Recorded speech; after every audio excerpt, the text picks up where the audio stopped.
జనవరి 1 వెనక అసలు కథ ఏంటో తెలిస్తే షాక్ అవుతారు.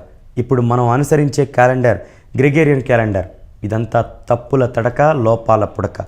క్రీస్తు శకం 1582లో పోప్ గ్రెగేరియన్ సరిచేసిన క్యాలెండర్ ఇది. ఈ క్యాలెండర్ ప్రకారం మనం యథార్థ సంవత్సరం కంటే 24.6 సెకండ్లు ఎక్కువ సమయాన్ని లెక్కించుకుంటున్నాం. ఆ ప్రకారం 3513 సంవత్సరాలకు ఒక్కరోజు ఎక్కువ వస్తుంది. ప్రముఖ ఖగోళ శాస్త్రవేత్త జాన్ వెర్షల్ ఈ లోపాన్ని సవరించడానికి ఒక ఉపాయం చెప్పాడు. అదేంటంటే క్రీస్తు శకం 4000 సంవత్సరంను లీప్ ఇయర్గా లెక్కించకుండా వదిలేయడం. ఈ క్యాలెండర్లోని లోపాలను సరిచేయడం అవసరమని సూచనలు చేస్తూ నానాజాతి సమితి ఒక కమిటీ ఏర్పాటు చేస్తుంది.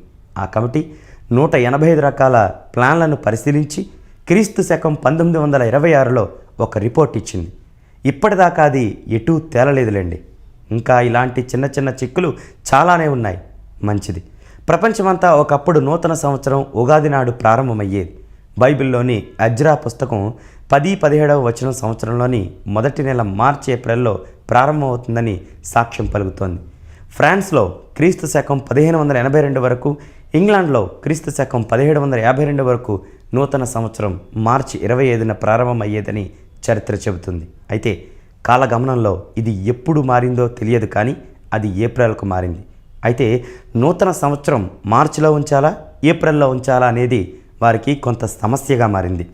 సంవత్సరం ఆరంభం ఎప్పుడు ఒకే నెలలో ఒకే తేదీన వస్తే బాగుంటుంది అని వారు ఆలోచించసాగారు. ఆ సమయంలో క్రీస్తు శకం 15వ శతాబ్ది చివరి కాలంలో ఫ్రాన్స్ చక్రవర్తి చార్లెస్ అంతవరకు 11వ నెలగా ఉన్న జనవరిని 1వ నెలగా నూతన సంవత్సరంగా ప్రారంభించాడు. ఈ విధంగా నేటి మన నూతన సంవత్సరం ప్రారంభమైంది. ఇందుకు ఎలాంటి శాస్త్రీయ ప్రకృతిపరమైన ఆధారము లేదు. ముందుగా ఫ్రాన్స్, ఇటలీ, పోర్చుగీస్, స్పెయిన్ దీనిని అంగీకరించాయి.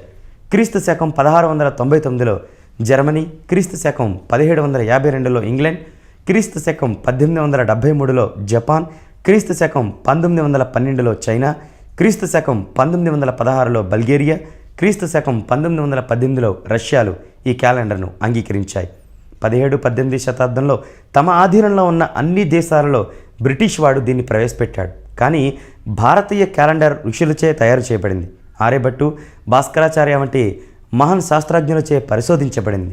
కొన్ని వేల సంవత్సరాల తర్వాత ఏ సంవత్సరంలో, ఏ నెలలో, ఏ రోజున ఏ గ్రహణం వస్తుందో వారం, వర్జ్యంతో సహా చెప్పగలిగేంతగా శోధించబడింది. ప్రకృతికి అనుగుణంగా వసంత ఋతువు చైత్రశుద్ధ పాడ్యమి రోజున ఉగాది ప్రారంభమవుతుంది. కొన్ని చోట్ల వసంత ఋతువు మేషరాశిలో సూర్యుడు ప్రవేశించడాన్ని ఉగాదిగా చేస్తారు. ప్రపంచమంతా మొదటి నుంచి అనుసరిస్తున్న ఉగాదిని కాదని, ఎటువంటి ఆధారం లేనటువంటి జనవరి నెలను కొత్త సంవత్సరంగా చేసుకుంటూ పండుగను జరుపుకోవడం ఎంతవరకు సబబు అని జ్యోతిష్య నిపుణులు అంటున్నారు. ఉగాది పర్వదినం నుంచే కొత్త సంవత్సరం ప్రారంభమవుతుందని, ఆ రోజునే కొత్త సంవత్సర వేడుకలు జరుపుకోవాలని జ్యోతిష్య నిపుణులు చెప్తున్నారు. సో ఈ వీడియో మీకు నచ్చినట్లయితే లైక్ చేయండి, షేర్ చేయండి, సబ్స్క్రైబ్ చేయండి. Thank you for watching this. Please like and subscribe Eagle Andhra.